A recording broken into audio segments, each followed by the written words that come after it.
The Locked On Podcast Network presents the NBA Big 3 in 30. The 3 biggest stories in the NBA from our local experts at the Locked On Podcast Network. We bring you the real story, why it matters, what's next, who wins the big game, and more, all in 30 minutes. The NBA Big 3 in 30 starts now with the biggest story in the NBA. Jason Tatum gets hurt, and it looks serious. The Jason Tatum injury, which right still don't know what it is. There's a lot of theories running around. It's a non-contact injury. If you didn't see it for some reason, he planted that right foot. It looked like he might have gotten hit up around the shoulder area, but it was basically a non-contact injury. He planted the foot, and then he went down, and he went right for the back of his foot, right for the ankle area. And you can see he was kind of holding that back area that screams Achilles injury. And he wouldn't get up. He needed help to get up. He was in the wheelchair in the back. When we were allowed in the locker room area, he was in one of the back rooms at Madison Square Garden. Turns out his mom and I believe his stepdad were in there. So his family was around. Celtics medical staff was in there. He was nowhere to be seen in the locker room. Players said they didn't see him. They didn't talk to him. So just using some powers of deduction, that's not something that you normally see when it comes to an injury. If it's not serious, he might be out in the locker room icing, or it felt like he was being kind of kept away from everybody. I was waiting around to see if he would come out. Would he be on crutches? Would he be wheeled out? How would he come out? Could you get any sense of anything? Sometimes these things look bad and it's not as bad as you think, but he never reappeared that I could see. I haven't seen any video of him after the injury. So there's no kind of documentation of how he looks, what he's, his demeanor, any of that stuff. The only video that we saw was from the broadcast of him getting wheeled into the back, and he had his head in his hands. So right now it's just speculation. It could be an Achilles injury, and we're trying to figure out the severity of it. Is it a clean tear? Is it a partial tear? Is it something that can be repaired and is short term as far as, a couple of months? Or is it a full-blown torn Achilles? Or is it potentially some sort of something else? Is it I don't know. It could be any number of things, but we know that we've seen that play before, and it screams Achilles injury. And the only hope to me is that it's not so serious that it costs him next season. This is the trouble with these injuries that happen here now in May. This is May. It happened on May 12th. These Achilles injuries, if it takes 6 months, 8 months, well, 6 months brings us into November, December, 8 months, January, February. We might not see Jason Tatum until the All-Star break, which who knows? Who knows? This probably worst case scenario. That's probably where I would guess. Best case scenario is it's a strain. It's something that doesn't need surgery, a summer off, and he could be back. That could be a best case scenario, but I'm saying that more in a hopeful manner, as opposed to what I think the reality is. And I think the reality is a serious injury. I think no matter what, he's no longer playing, at the very least in this series. If for some reason the Celtics are able to come back and extend this series. I don't think he'll be back in this series. And even in a best case scenario, he's probably done for these playoffs. Even considering the way the injury looked, even if I'm wrong, even most of us are wrong, and it's a strain of some kind, even that puts his entire playoffs in jeopardy. So the Celtics are going to have to learn to live life pretty quickly without Jason Tatum. So that's the most I can say. And as I'm talking, I'll give Twitter one more chance to, maybe Shams can come up with something. But I think it's telling. Yeah, nothing from Shams still. I think it's telling that Shams hasn't said anything. The newsbreakers haven't said anything. And it goes to the point, like, people ask me, like, find something. It's like, well, we try. But the way news breaks nowadays, agents and people within the organization, they go to one of like two people, and it's really just one person now. And there's not a lot of local newsbreakers anymore. And so usually it's Shams at this point, and there's nothing. He doesn't have anything. My understanding is that unlike maybe some circumstances when a visiting player gets hurt like this, they may take him right away to one of the local hospitals, especially in New York City. You've got two of everything. You get two NBA teams, two hockey teams, two NFL teams, two baseball teams.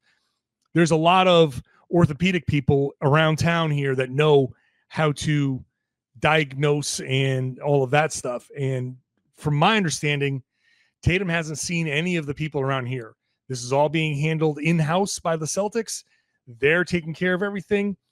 This way, no information gets out. No one on the outside has any access to any information. And when Joe Mazzulla spoke and said lower body injury, MRI tomorrow, I think that's legitimately what we're going to get. We're being told nothing.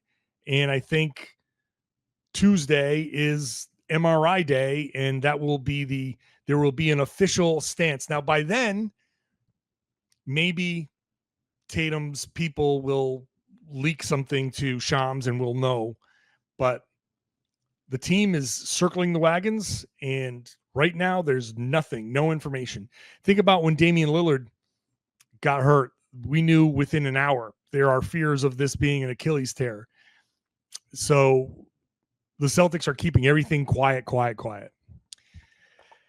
There was a game to be played, and it looked like once again the Celtics had it, and then it looked like once again that the Knicks went on a heater that could not be stopped. There was a game. They did play. It wasn't just Jason Tatum, although by the end it felt like Tatum was the only story.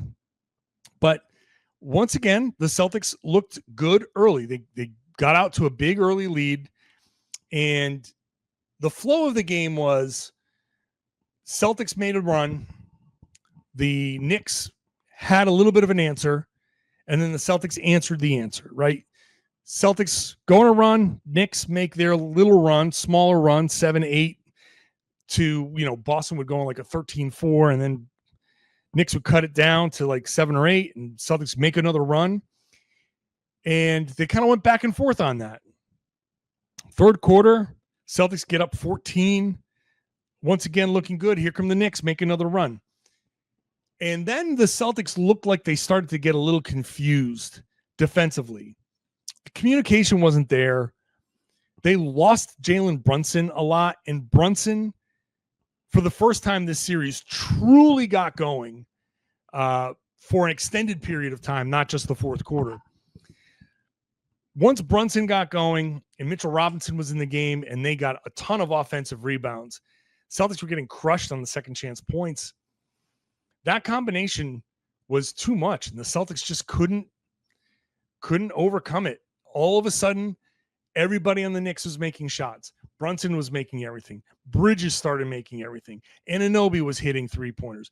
It got to the same. You got Karl Anthony Towns pitching in all of a sudden.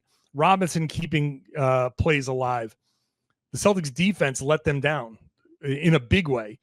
I had been touting all series long how the Celtics had been holding the Knicks to 90-something, 100 points, and they gave up 121 in this game. This is the defense, the Celtics defense at its worst. Anunoby had 20. Karl Anthony Towns had 23. Mikal Bridges had 23. Those games, you weren't getting all of those things at the same time. And then you have Brunson going for 39 and 12 assists. That's a tough one. And because the Celtics lost game 1 and 2, this type of game, you lost your margin for error. I said this on yesterday's podcast. The margin for error went away. The Celtics were unable to withstand the weird game where everything was going in, and they Brunson went off and all these other guys went off. By botching games 1 and 2, you now put yourself in a position where this weird game where the Knicks just had everything going, now you're down 3-1. And this is the why in the playoffs you have to take care of business when it's there in front of you. It's why you have to, when you have that 20-point lead, you have to handle your business in the fourth quarter of game 1. You have to handle your business in the fourth quarter of game 2, because now your back's against the wall, and now you've suffered an injury, and you're already dealing with Jaylen Brown's knee not being his absolute best. And now you're dealing with Kristaps Porzingis still not feeling his best. And so Tatum was there kind of carrying the team, and now he goes down, and here we are. Weirdness changes the entire complexion of the playoffs. You've got now the potential for the Cavs. They're down 3-1.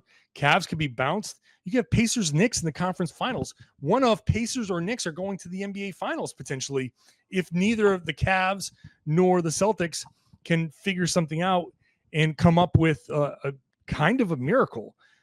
But you have to handle your business when you have the opportunity. Games 1 and 2 were the missed opportunities.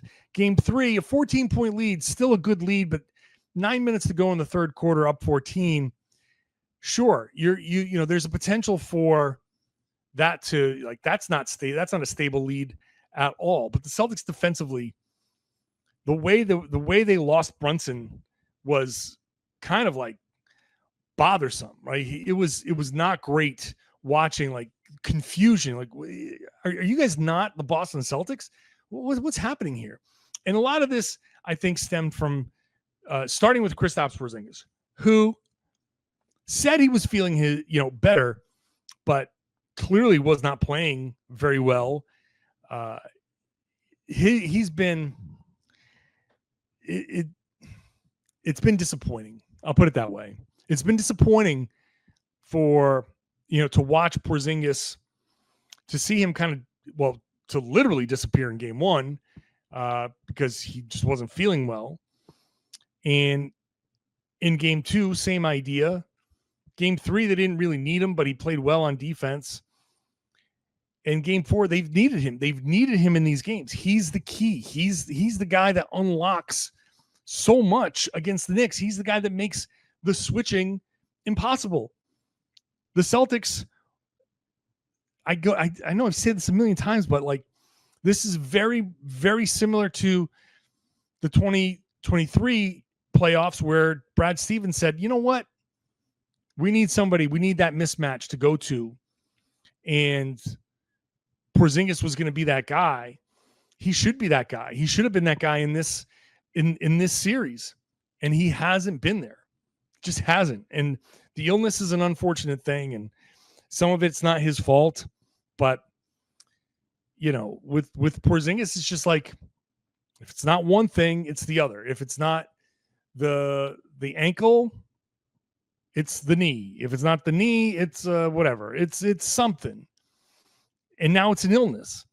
And as I've said before with Porzingis, it's never just an illness. It's never just a turned ankle. It's always the weirdest worst case scenario with these things. And it's just been difficult. It's been difficult. And having a healthy Porzingis in this series would have changed everything. Series might be over right now. I might be talking about getting ready for the Pacers if Porzingis was healthy. And Jaylen Brown, same thing. Jaylen did not play well in this game. I thought he tried to do too much early on in this game. I thought the Celtics were running decent offense, and then Jaylen was just running his own thing. It felt very separate. Jaylen felt very on a different page than the Celtics. And, I'll have to go back and look at it to double check just to make sure that I was seeing it right. But early in the game, especially, it very much felt like Jaylen was doing his own thing and the rest of the Celtics were moving the ball, and Derek White was the beneficiary. He had his first 4 3-pointers. Tatum was having an awesome game. Tatum's numbers in this game, if it wasn't for the injury, he was on his way to one of his all-time great. This still is one of his all-time great playoff games. 42 points on 57% shooting, 44 from 3 of 3 from the line, so 100% at the line. He had 8 rebounds, 4 assists, 4 steals, and 2 blocks. He was everywhere, especially early on. It was a classic vintage Jason Tatum stepping up kind of performance.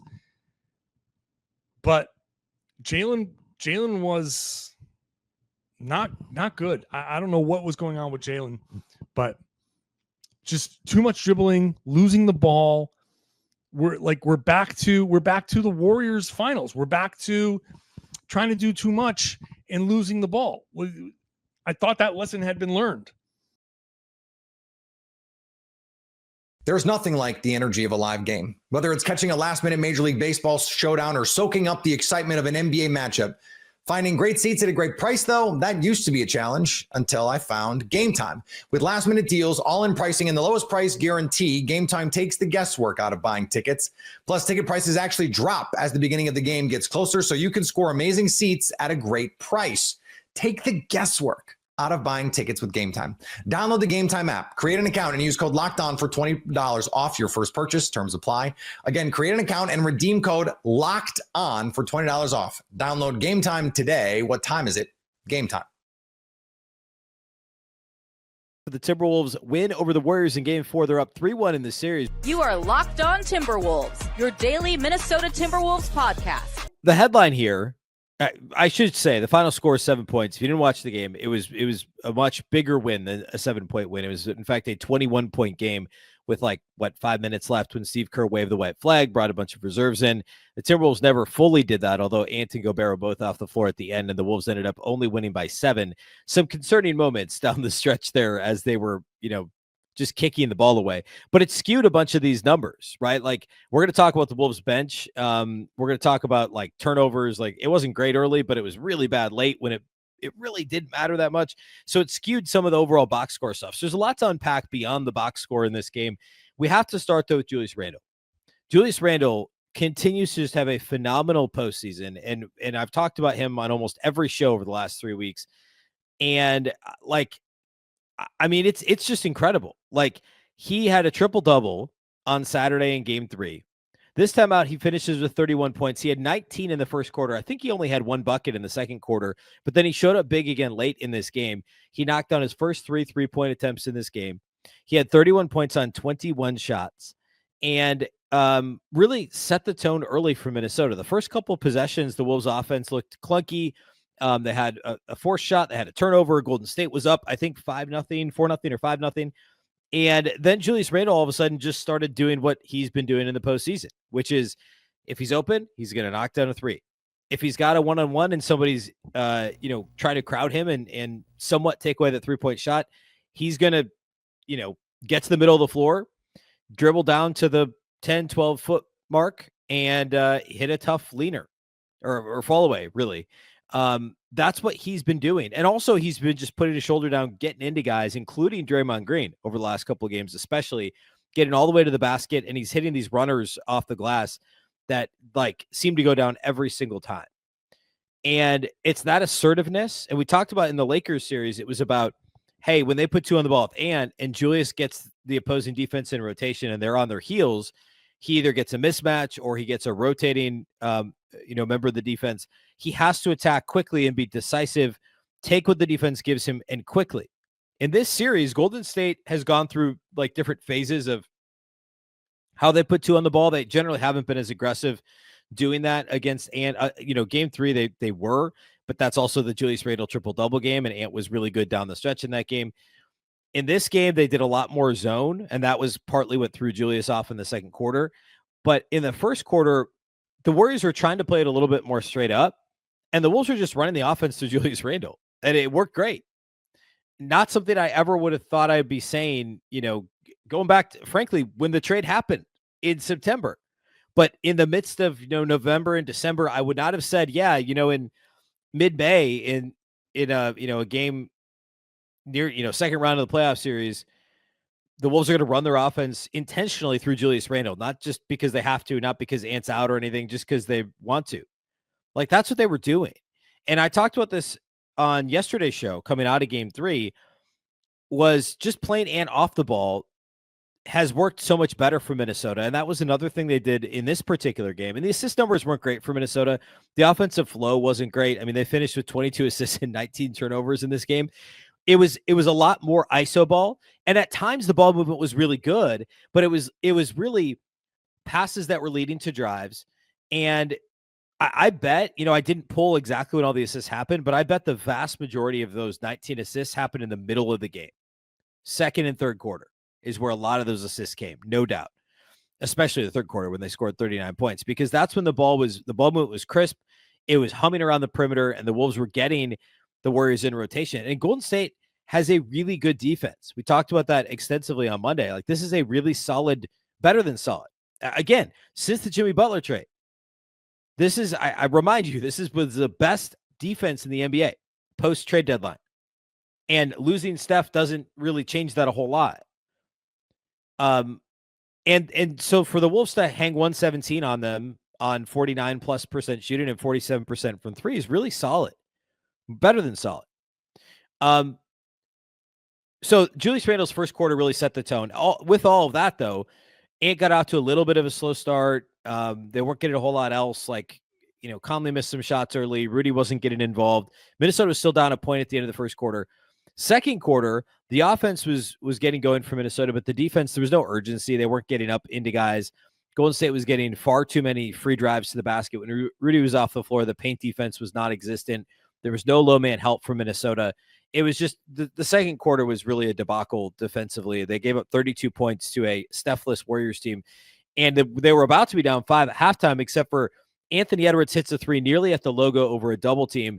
He had got the ball across the timeline with under 6 seconds to play in the quarter, and he pulls up and hits the 3 just prior to the buzzer, and it brought Minnesota to within 2 and gave them momentum. And I believe that momentum into the locker room and then out of the locker room in the third quarter was a major catalyst for what happened in the third quarter for Minnesota. They outscored Golden State 39-17 in the third. And as I mentioned a minute ago, it was about ball movement. It was about pushing the pace, being opportunistic, and knocking down open shots. And this is where the Timberwolves, Ant really got going, first of all, but then also the bench. And we're going to talk more about the bench here in a minute, but that was a really big piece of what happened in the third quarter of this game for Minnesota as well. The NBA playoffs roll on, and FanDuel is giving new customers an incredible way to get in on the action. Right now, when you join FanDuel and place your first $5 bet, you'll get $250 in bonus bets if your first bet wins. I love how FanDuel makes betting easy, whether it's picking my favorite teams or diving into player props from three-pointers to steals to assists. There's so many ways to bet your favorite player props. Plus, after the game tips off, you can even combine live prop bets into same-game parlays for a chance to win big. I've got some action on the PGA Championship this weekend. Don't miss out. Head to FanDuel.com and claim your $250 in bonus bets today. The Dallas Mavericks get the number 1 pick in the NBA draft. Cooper Flagg His flag will fly in Dallas. The Mavs get the number one pick in the Dallas, NBA baby. draft. We'll talk about what it changes. We'll talk about what Cooper Flagg brings to the Mavs. We'll get into all of it, but let's just. Da-da-da-da.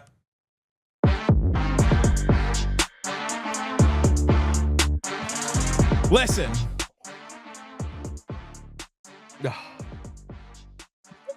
Ownership and the front office, they may not deserve this. But you know who does? You. A Dallas Mavericks fan, listen to this right now. Absolutely deserves to have good things happen in your life after the season the Mavs just went through. After being at the mountaintop of the NBA Finals, having a star to build around, and then all of a sudden, it getting pulled out from under you the next season because of reasons that have not been explained very well or not been explained well enough through multiple press conferences and secret meetings and all kinds of different things and the way that it was handled afterwards. Mavs fans deserve this in a way that I don't think many other fan bases did. Lots of people are going to be upset about this, that it's happening. We've already seen our friend Bill Simmons with these, come on, F this message on Twitter. We've seen a lot of people respond to this. And for the Mavericks, this is the first time they've moved up ever in the history of the Dallas Mavericks. If there's ever a time for you to believe that the NBA is rigged in any kind of way, to believe that maybe there were some other kind of motivations behind the Luka Doncic trade in any way, to send a star player to the Lakers in any kind of possible way, this is the outcome that would happen. The only one. This is Doctor Strange holding up the one finger. In so many different ways, this is Doctor Strange holding up the one that he looked up 14 million different kinds of scenarios that could happen. And this is the one. This is the one that makes it better for Mavericks fans. This is the one that makes it better for the franchise, for the city, makes it better for everybody involved. And there's so many ramifications that we'll unpack throughout the rest of this month, the rest of this year, up until the season starts. We'll talk about it. There's so many different things. But for now, Cooper Flagg will play for the Dallas Mavericks. He's one of the best prospects we've seen since Anthony Davis, Zion. Like, you're talking about a guy this good, that is supposed to be this good. And Isaac, he plays defense. He does play defense. I think I was very clear on, I thought he was a better prospect than Zion. So, yeah, just coming out at his size, what he can. We get to talk about Cooper Flagg, man. Like, it's so crazy to think about. I mean, we've been doing this podcast long enough. We're the longest running Mavs podcast that's been doing this daily out there. All right. So we've been doing this pod daily since Dennis Smith Jr. draft. We were there for all the Luka draft stuff and Luka draft night. And it just one of those moments that you'll never forget. I mean, this was basically draft night for the Mavs in a way. Yeah. And to get a guy like Cooper Flagg, it just changes everything. You know, Yes. If I get the frustration towards the front office and it's like, dude, this sucks. Like, they don't deserve it. They may, all this stuff. I get all of that. I get the conspiracy theory stuff. I mean, heck, listen to our podcast from yesterday in which we're like joking about the conspiracy theories if Dallas wins it. And that's all that we'll hear about. I get all of that. But if this fan base ever needed this right now, it's right now. Like, these fans, the Mavericks fans in Dallas didn't have anything to do with what happened with the Luka trade and ripping their hearts out and taking your star player away from you. But man, like, what a win. Like, what a win to be able to bring in a new guy, a new stud of a player that is just, I mean, yeah, you want to win now. He helps you win now. You want a defensive team because you believe defense wins championships. He helps you do that. You want a young piece that's going to be here past Kyrie and Anthony Davis. Yes, I believe that. He's going to be that. Like, all of the stuff in one there. And now your fan base can get captivated by a new young star player that can play on the wing too. That, I mean, I'm fascinated by Cooper Flagg, Anthony Davis lineups. Yeah. It's just, it changes everything. It changes so much. It changes so many different things. It changes how the Mavs look at their team right now. I think Cooper Flagg makes this team right now. If Kyrie Irving comes back, he's got a player option. Kyrie Irving comes back. Anthony Davis is there. Whenever they're healthy, it helps them right now. Cooper Flagg can help in so many ways on offense as a playmaker. I've speculated that the Mavs, their need for a playmaker kind of goes down a little bit when you get Cooper Flagg, because he can make some plays. Anthony Davis can. You've got all these different types of playmakers. They'd have to play a different type of offense than like the one player pounds the rock that we've seen in the past, or that a lot of teams have been running. But you get a 6'9" player with a 7'1" wingspan who is going to be 18 and a half at the draft. He reclassified, so he's young too. He's coming in. He's coming in younger than Luka did when the Mavs got him. And so you get this young guy who's ready to win right now. This is the one sentence explainer from Rafael Barlow, Locked on NBA Big Board, which now will be an everyday listen. That will be an everyday listen for us whenever they talk about Cooper Flagg. He said, at 6'9", Flagg brings a combination of skill, versatility, and explosive athleticism that fills arenas and can handle the ball and operate at the high post, where he's a gifted playmaker, showcasing a knack for finding open cutters and easy scoring opportunities. Then he says, on the defensive end is where Flagg is special. He's the most dominant high school defender I've ever scouted and epitomizes the term game changer. I love watching ACC basketball. I've hate watched Duke for many years of my life. But Duke is, kind of become the place where these star players are going. And so watching this Duke team this past year was a lot of fun, and tuning in for a lot of times to watch a Cooper Flagg, and he is just that good, just that good on both sides of the ball. The help defense stuff, some of the on ball stuff. He started having the ball in his hands and trying to, take over games and stuff, later on. It was just, I don't know how to even process a 1.8% chance. The Mavs had a 1.8% chance. You think that? We lost our minds whenever, they got skipped over, which the thing to think about this too, they landed at 11 by a coin toss. They were tied with Chicago. Yeah, right. Yeah. They won the coin toss. They got the 11th spot. Chicago got the 12th spot. And by landing at that 11th spot, obviously jumped up to one there. But when it goes to the commercial break and the four teams, you're like, holy crap. We were in a live show with other people in Locked On Network, and David Locke was in there. David had a whole Cooper Flagg montage that he played before the lottery started with the jazz mock-ups and all the stuff, and just kind of rubbing in our faces. And they landed at 5 and we got Flagg. So I asked him to redo that mock-up with the Mavs jersey. So that'd be good.